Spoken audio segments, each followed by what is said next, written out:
I'm about to pit 5 of my friends against each other in a series of challenges until only one is left.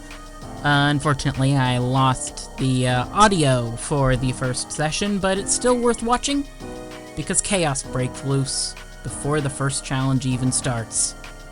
So the first contestant to show up is Walrus.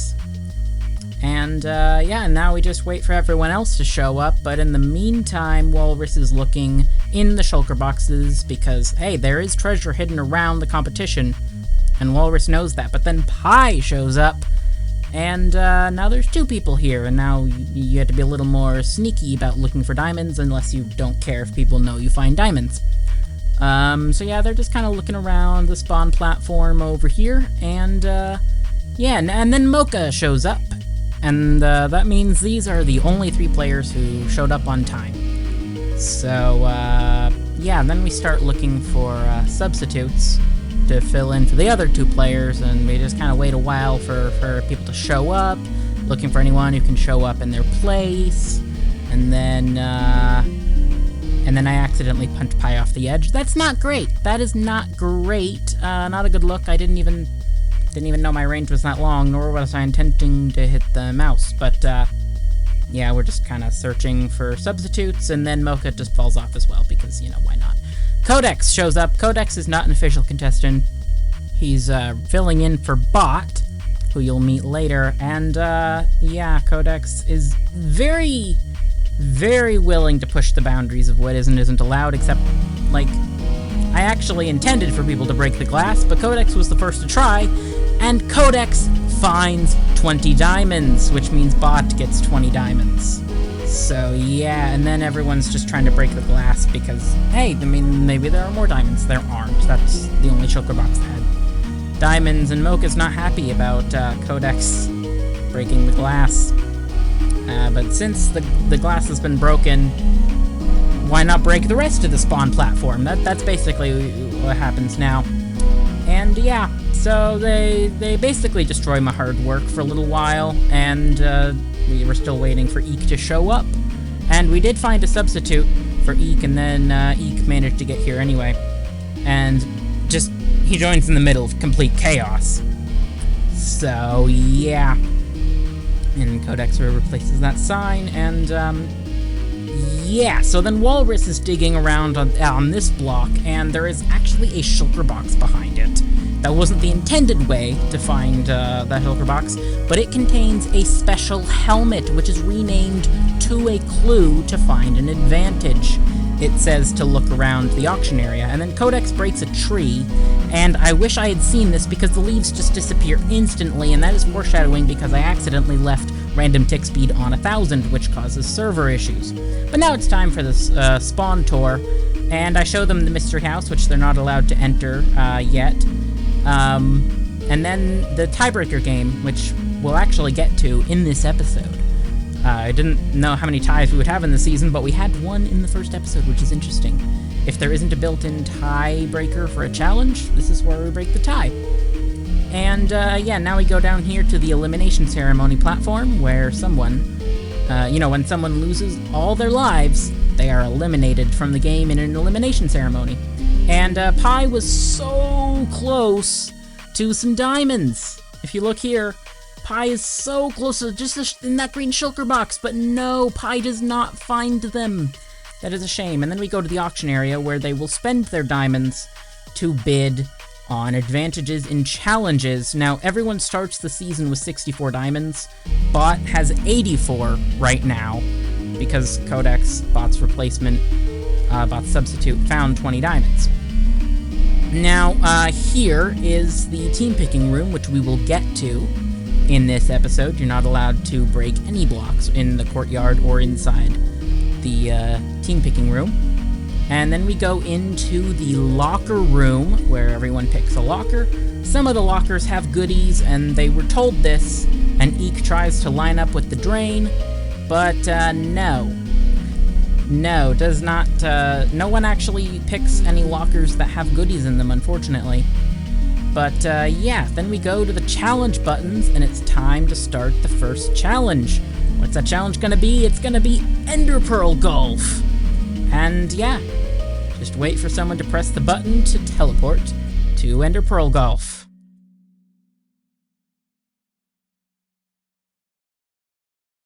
Alright, so here's how Ender Pearl Golf works. Players may only move with Ender Pearls, and they'll receive an Ender Pearl about every 30 seconds, all at the same time. And if you land on anything other than concrete powder, you'll have a negative effect. And now it's time to bid on the advantage, which is that you can make everyone who hasn't finished start over. Whoever bids the most diamonds will get that advantage. And you definitely want that advantage because the stakes are high. Whoever gets last place will have one less life than everybody else, and whoever gets first place will get 20 diamonds. So Mocha bids 4 diamonds, and Pi bids 1 diamond, so that's not gonna win, obviously. And Walrus bids 4.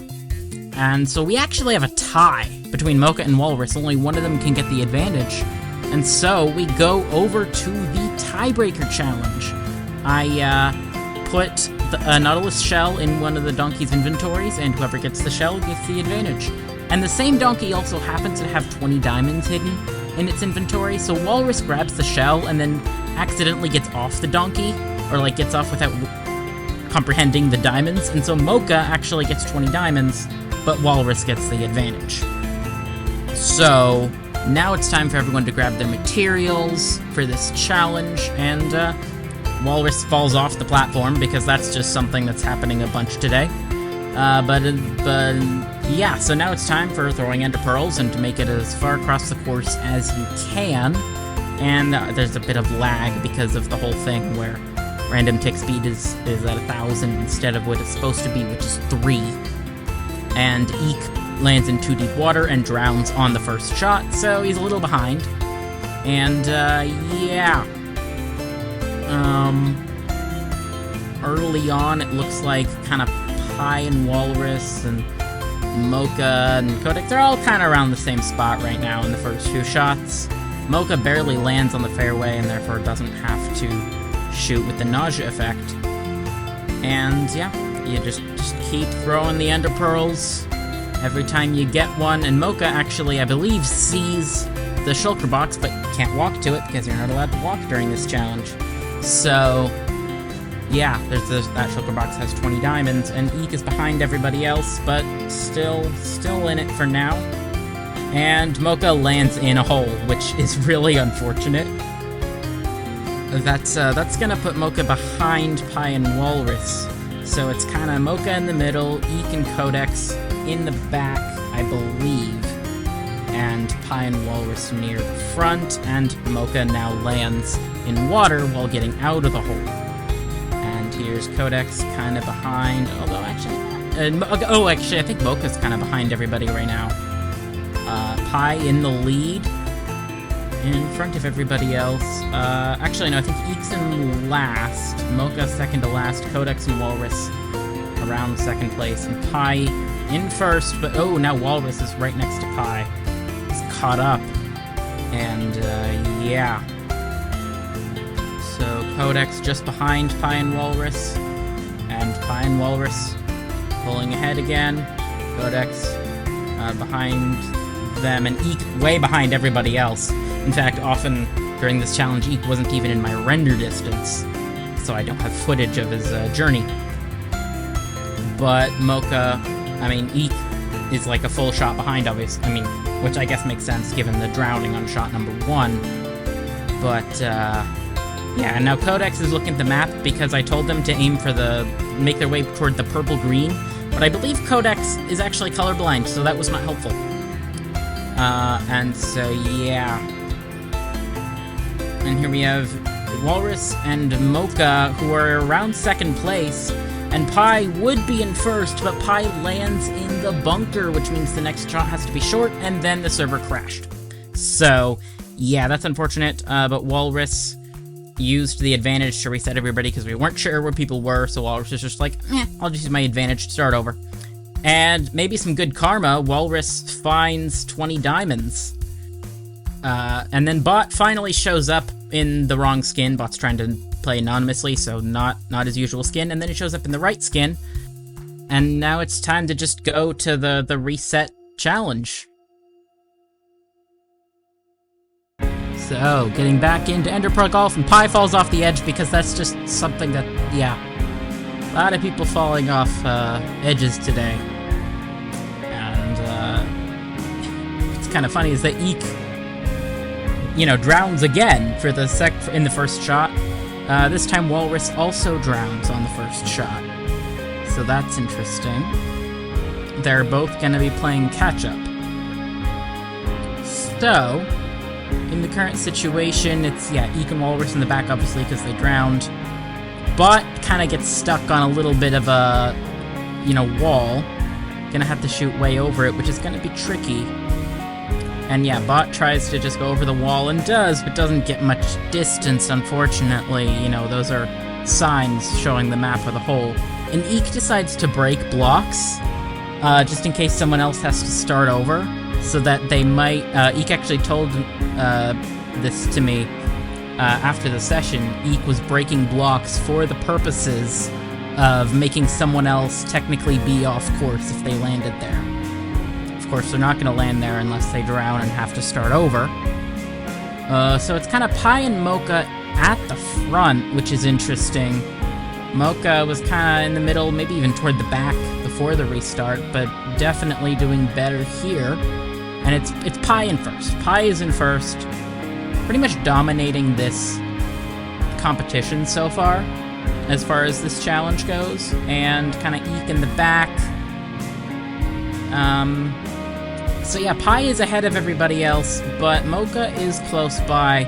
Walrus, Eek, and Bot are all in the back, trying to outmaneuver each other, because, yeah, they all kind of wasted a shot in different ways. And Pi gets a shot and barely lands in a way that doesn't cause them to drown, to have to start over, which is super lucky. And yeah, so the Pi stays in first place. Walrus, Eek, and Bot in the back. I think Bot is kind of in the... No, actually, Bot's kind of in third right now. Mocha and Pi near the front, but it is Pi in first. And Pi lands in the bunker again for the second time, which is really unfortunate. That same bunker, really unlucky. And yeah, Mocha shooting that Ender Pearl, and Pi lands in the same bunker. You have to take a short shot if you land in the sand. Maybe don't land in the sand again. And Mocha has now caught up to Pi, and isn't in the sand, which means Mocha's essentially in first. And Pi gets out of the bunker, and Mocha lands on the purple-green with Pi and Walrus in second. Bot and Eek taking a shortcut to save their lives, ultimately. And Mocha just hoping to get it into the hole. And Eek, unfortunately, lands down there. Actually, Bot isn't taking the shortcut, isn't cutting through to avoid the nausea effect, which may cost him, we'll see. Walrus and Pi land on the green, and Mocha gets really close to finishing the hole, but hasn't finished yet. And and then Walrus just goes off the green, misses with that shot. I think was aiming for the end rods. And Mocha lands in the lava, and he gets the first place prize of 20 diamonds and 3 lives. Eek breaking blocks to clear the next shot, which could definitely help, but might be misjudging the distance here. Bot shoots and, Bot gets onto the green, just hits, I think, the wool, and Walrus is on the green as well. Pi is so close to finishing, but isn't allowed to walk. And basically, they asked Bot to hit them into the hole. Bot said no. And Eek overshoots, but does have an extra Ender Pearl, weirdly enough, and so is kind of close, but still not on the green. And then Bot misses, hits Pi, and doesn't finish. Pi does finish, and now everyone is like 1 block away when Pi finishes, and one of them is only going to get 2 lives.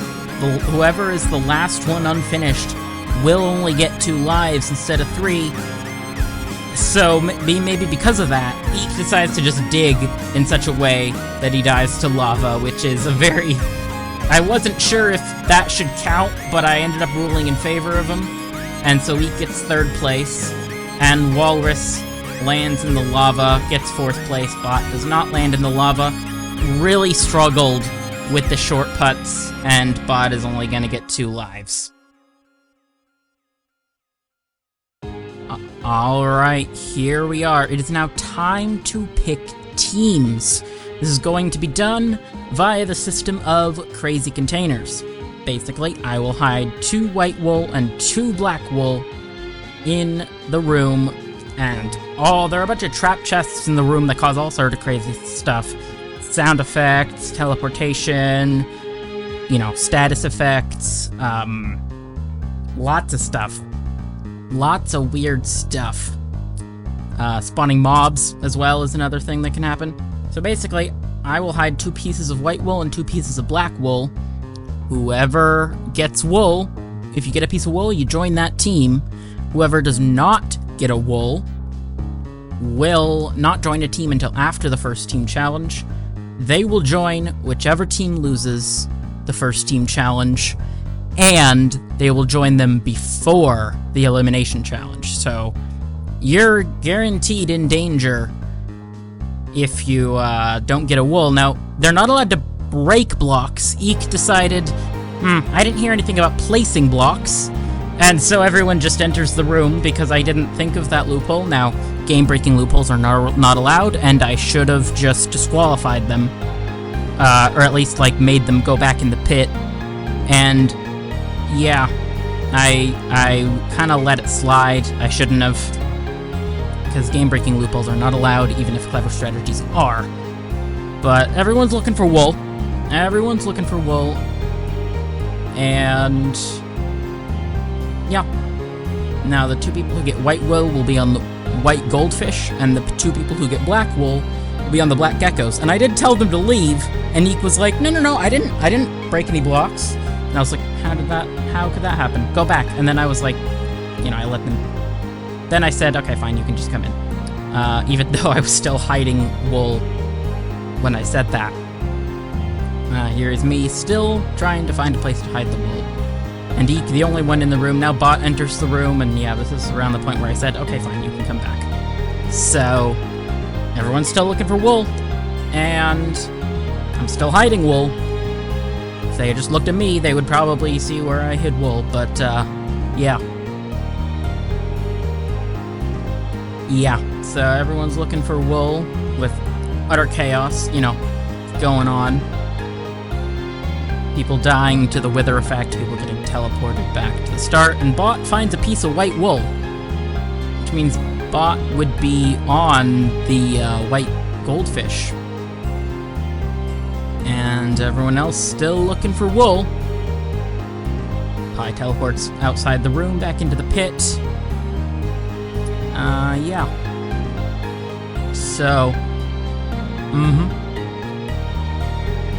Bot is still looking for wool as well, despite already having a wool, which is interesting. And, yeah. Everyone else just trying to survive the room as well as find wool to get onto a team before the first team challenge. I mean, Bot still looking for wool despite already having a wool, which is interesting. And Mocha leaves the room because they've already got a black wool. Mocha has a piece of black wool, and so he'll be on the black geckos. Everyone else is dying and stuff. To the zombies, to the wither effect, to all sorts of things. But, yeah. And so Mocha's just waiting for people to leave the room with wool. It's gonna be kind of hard to find wool for one main reason, and that is that all the wool has already been found. But no one knows it's all been found yet. And then Bot decides to reveal, hey, I've actually got 3 pieces of wool. Which is really interesting. So, yeah, Bot has 3 pieces of wool, and now gets to decide who to give them to. And I let this slide because it makes for great television. Bot gets to pick who gets wool, and Bot throws a white wool on the ground to Walrus and gives a black wool to Pie, and thus Eek, despite being the one who opened the floodgates into the room, does not get a wool. Alright, so 20 minutes into the premiere, we now have our first, we enter the regular cycle of how the game works. We're doing a team challenge. It's gonna be Gunslinger. Whichever team loses will have to do an elimination challenge where their lives will be at risk. Now, how it works is one member of each team will be the Gunslinger, and their goal on their turn is to hit a teammate. If they hit anybody, then whoever they hit will score points for their team. They'll get a point as long as they're far enough, and if they're even further, they'll get 2 points. So, a lot at stake. You know, long-distance shots are 2, super close ones don't count. And yeah, now Walrus is looking around for treasure around the challenge buttons, and there is some treasure right over there. And Walrus breaks the red-stained glass and finds 20 diamonds. So that's good news, and that could really help get the advantage in this challenge, ultimately. Now, for the advantage for this challenge is you get to pick both teams' gunslingers. And unfortunately for the Black Geckos, Pie volunteered the information that they were bad with the bow before they found out what the advantage was. So now team auctions are based on average number of diamonds, not total, and the White Goldfish bid 8 diamonds each, whereas the Black Geckos, they didn't, even despite offering that information, they didn't think that the other team was going to bid that much, so they only bid 6. They bid 6 diamonds, which, you know, 6 each, which is not enough to win the advantage, unfortunately for them. So, yeah, the White Goldfish get to pick both teams' gunslingers, and the Black Geckos are a little nervous about this. I mean, you got Trackpad on the right, and you got, quote-unquote, Bad with the Bow on the left. The White Goldfish decide Walrus will be the gunslinger for their own team, and Pie will be the gunslinger for the Black Geckos, which makes sense. You know, Mocha did get first place in Ender Pearl Golf, which is also an accuracy-based challenge, so it does make sense for Pie to be the gunslinger, ultimately, despite Mocha being on a trackpad. And I let the Black Geckos choose who goes first. Pie decided, I'm going first. Pie shoots the bow, and not near anybody. I mean, I'm not sure what that was aiming at, to be honest. But yeah, now it's Walrus's turn for the White Geckos, White Goldfish rather, and Walrus shoots. And Bot gets hit for 2 points. The White Goldfish are now leading 2-0, which is the best situation they could be after 1 shot each. Both teams get 15 shots, by the way. And now it's Pie's turn again. Pie shooting for the Black Geckos, trying to hit Mocha, and comes a lot closer, but still misses. And now Bot is kind of the wide receiver in this situation, shoves off the defender. Bot is now open to be hit on the bridge, which would be another 2-pointer.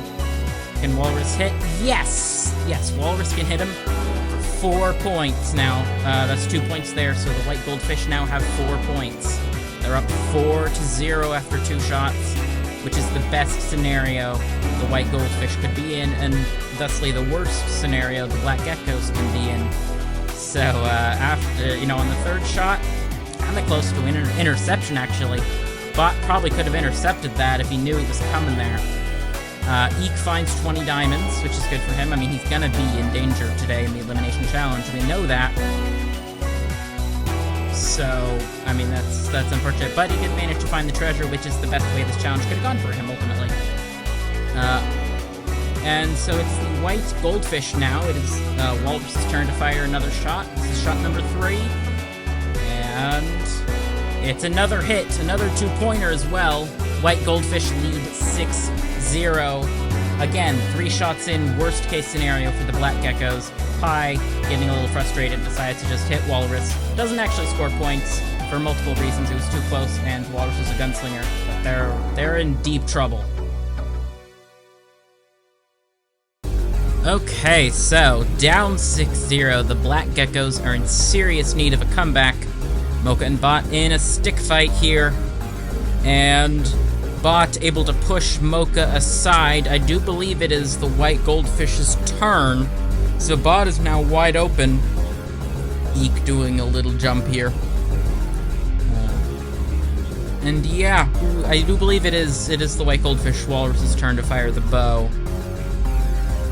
And that, I mean, they're already up 6-0. As long as you don't throw too many interceptions, this should be basically over. And Bot gets hit, another 2-pointer. White Goldfish now lead 8-0. Not a good situation for the Black Geckos. Mocha trying to set up some defenders on the bridge because it is just scoring so many points for the White Gecko, or White Goldfish rather. And Eek decides to mess with these defenders in a minecart. Makes sense. That might as well pass the time. You already found the diamonds. It's Pi. It's Pi's turn. Pi fires the arrow, and they really need points. And oh, that was nearly intercepted. Shot very close to Bot after Bot shoved Mocha off. And Mocha and Bot just really going after each other with those knockback sticks. Walrus fires the bow now. And ooh, this could hit somebody. Who's it gonna hit? Nobody, but oh boy, that could have been intercepted, that could have been caught. But neither one gets hit. So now it's Pi's turn for the Black Geckos, and that just hits an ice block. And Walrus also misfires the bow during that shot as well. And of course, time for more stick fights, because the one rule I didn't actually mention, if you knock, like if you're in the water, you're ineligible to receive, to catch any points. So, knocking your opponent into the water does make strategic sense if you can. And both teams fire an arrow. Pi nearly hits Bot, and Walrus does hit Bot for another 2 points. It is now 10-0, and barring interceptions, the White Goldfish are basically guaranteed to win. Very little wiggle room for the Black Geckos. Pi fires the arrow. And it looks like it got close to some players maybe, and no, it's just kind of, no. Not really close to anybody. Walrus now firing the arrow. And can Bot get hit once again? Yes! The White Goldfish are now leading 12-0. And what, there's like 7 shots left for the Geckos. And that shot does not hit anybody, but it came really close to Bot. That was nearly intercepted. You know, if Bot were playing the quarterback instead of the receiver, he could have got a bunch of interceptions, honestly. Because a lot of arrows have come close to him. But, yeah. There is very, very little wiggle room for the Geckos now. They're down 12-0.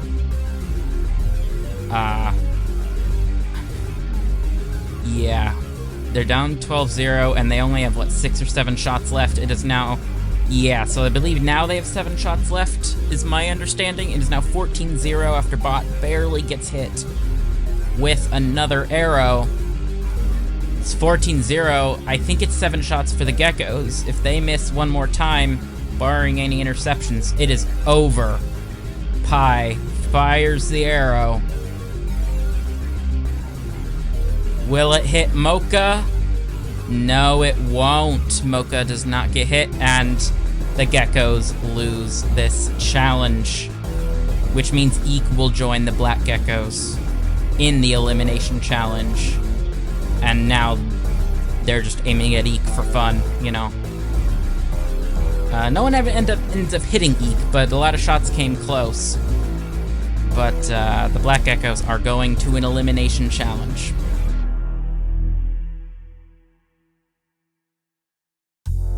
Perhaps the worst way a team could get their start, the Black Geckos lost and have to go to the elimination challenge. So, one of them is going to lose a life. I mean, either Mocha or Pi, you know, the two players who lost the challenge, or Eek, who joined them because they lost. One of them is going to lose a life right off the bat in episode 1. That's just the nature of the game, and Walrus is throwing stuff out. Everyone else entering the locker room and still using their sticks to knock people away. And yeah, so Bot then leaves the locker room and sees all the stuff Walrus is throwing away, and it's just like, I'll take the bow, please. Thank you very much.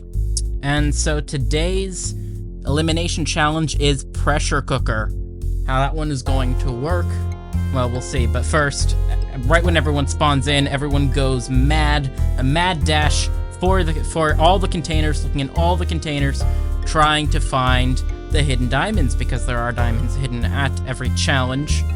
And Eek takes a look into one of the kitchens there, and Walrus is like, wait a minute, that's not a brick block. And yes, Walrus finds 20 diamonds. And yeah, a pretty good, pretty quick spot there. Got it faster than everybody else. Now, how Pressure Cooker works is there's a creeper in your kitchen. You gotta use your items to submit as many edible items as you can before your creeper explodes. It's got the slowness effect, but the slowness effect will get weaker over time.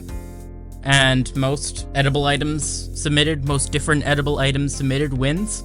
You're not allowed to trap the creeper behind any blocks or in a water stream or anything like that. And whoever gets first place will get 20 diamonds. Last place loses a life.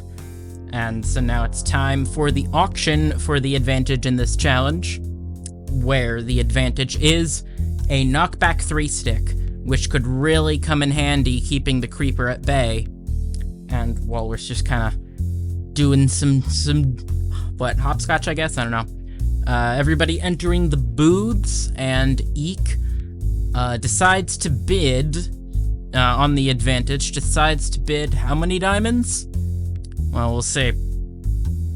It's a pretty good... The contestants really had different reactions to how good they thought this advantage was. Eek decides to bid 10 diamonds, which is a decent amount of diamonds. It's I mean, that's what, half of a first place reward or half of a treasure. It's pretty good. Pretty decent sized bid. Mocha enters the booth, and same booth Mocha's entered every single time. Possibly because it's got the switch door handle, right? And it's got treasure. It's got a really good advantage hidden in it, but it's under that skulk block. Anyways, Mocha decides to bid 17 diamonds, which is more than what Eek bids. Meanwhile, Pi just leaves the booth without bidding anything. Pi does not care about this advantage, and so doesn't want to spend any diamonds to not get the advantage, right? So Mocha presses the button to bring everyone to the challenge again, and of course Pi falls off the edge, because that's just what's happening this episode. Everybody falling off of edges today. Off of platforms. But regardless, everyone now has to pick a kitchen to just enter. And Mocha picks that kitchen. It doesn't really matter. Treasure's already been found, so they know that it's not in a spot that... I mean, they might not know that the treasure's been found yet, but they can't find any diamonds in any of the kitchens. Pi enters a kitchen, and now Eek will enter a kitchen. So, yeah, it's game on. And so, you know, with so much pressure for this challenge, you know, the stakes are high. Loser loses a life. Eek decides, I'm going to use these cat spawn eggs to spawn cats to keep the creeper at bay. Now, that itself is not... The cat thing is not against the rules. However, season-wide rules, you're not allowed to use items that you got from outside of a challenge in a challenge in relevant ways. This obviously violates that, so I did shut it down eventually. And yeah. But, I mean, props to Eek for trying to come up with all these unorthodox strategies, but this one is illegal. Bot, meanwhile, after winning the challenge, decides to pass the time by just creating a wheat farm, which, you know, fair enough, I guess. Might as well. Random, oh, I forgot to mention, yeah, random tick speed will be at 100 for this challenge, which is also kind of in the, after it starts, I realize, wait a minute, it's at 1,000. It should have been at 3, but also at 100. So, yeah, figured that out eventually. And it's time to start. Alright, let's get this challenge started. Mocha starts off looking around and releases the creeper right away. And that officially starts the challenge. Mocha now looking in the containers and sees the enchanted golden apple can be submitted right away and scores 1 point. Meanwhile, Pi, looking through the stuff, you're allowed to look as long as you want. You just can't take anything out until you release the creeper. And so Pi releases the creeper now and goes back to the containers looking for anything. You know, gotta start. You know, so some of the items can be submitted right off the bat. Others require a lot of work. And Eek releases the creeper as well, and everyone is officially going in this challenge. And Eek looks in the containers, you know, sees, you know, there's lots of supplies in there. It is possible to submit literally every single edible item in Minecraft. Now, Pi puts down a dirt block and a sapling to grow a tree, and that tree grows. And so now Pi, looking through the containers, and sees endstone as well as a chorus flower thing. And so places that down as well, and is now gathering some wood, which you're gonna need, you know, for crafting tables, tools, bowls if you're gonna make soup. And Eek also is growing a tree. You only start off with 1 sapling. So, yeah. Meanwhile, Eek, you know, just punch the tree now, being watched by Walrus. Walrus watching through the gates. And yeah. So meanwhile, Bot still working on the wheat farm to pass the time. Really, just trying to collect as much bread as possible. Which, I mean, hey, you know, it's kind of doing similar stuff to the people in the challenge, except without the creepers, right? So Bot really working on the wheat farm, trying to grow as much wheat as possible while random tick speed is still high. Pi grabs the chorus fruit, puts it in the furnace to make popped chorus fruit, which isn't edible. But Pi, they think it is. They think it is edible. And yeah, I didn't realize that there's actually 1 hopper missing in Pi's booth, but it doesn't matter. Pi submits 5 items, 4 of which are edible. And so Pi is now at 4 points. Meanwhile, Mocha now growing a tree as well. And Mocha submits glowberries, getting to 2 points. So Mocha now breaking a tree. You know, just like everyone else, you gotta break the tree. And now places a crafting table, which can be very handy. You're gonna need one of those in this challenge, I would think. And yeah, Mocha now submits mushroom stew. But that is the only stew that they can make because they didn't grow mushrooms beyond the 2 that they had. And so yeah, now Pi places, you know, plops down the animals. And yeah, Pi plops down the animals and is trying to kill them by hand, not making like a wooden weapon or anything like that, and is breaking the sand. You don't really need to do that. The only reason you need sand would be for glass bottles for honey. And Pi nearly blows up the creeper, but it does not go boom. That was too close. You know, Pi wouldn't have got a very high score if the creeper went boom there. Only at 4 points right now, which is in the lead, but if you go boom, that changes everything. And Pi now killing the cows with a sweet berry, which is submittable right off the bat. But yeah. Meanwhile, Eek just kind of walking around the creeper instead of punching it away. In my testing, I had the most success with trying to punch the creeper away. But yeah, Eek just going around, letting the creeper in the middle, and submits the enchanted golden apple to reach 1 point. Everyone is now officially on the board. And yeah, Eek still looking, looking in the container to see if there's anything else that can be submitted. And almost goes boom right there. That's the danger of not trying to keep the creeper in the corner. And now Eek placing down the cows, spawning some animals, spawning a chicken. And now Eek trying to punch the cow. And just trying to access the containers, still looking for anything that can be used. And the creeper almost goes boom again. Eek is playing with fire here, flirting with disaster. And the creeper goes boom, which means Eek goes boom. Eek is out with just 1 point, which is guaranteed last place. So he's down to 2 lives. But there's still first place to play for. Alright, so Eek has got last place right now, but the players don't know that. They don't know that Eek... They know Eek went boom, they don't know that Eek only got 1 point. Now Pi submits 3 more items to reach 7 points. Very good. Very good for Pi. That is outright in the lead, and then submits 3 more to reach 10 points. Pi has the lead outright 10-3 right now. It's not that close. Pi outright in the lead. Meanwhile, Mocha spawns a chicken, and what's he gonna do? He free kills the chicken. Okay, well, now Mocha really making an effort to keep the creeper in the corner. I do think you would have a bit more confidence with that, with the knockback stick, because you know you can push them out of range easily, and Mocha needs water, to do a farm. Meanwhile, Eek leaving the kitchen now. No need to stay in there.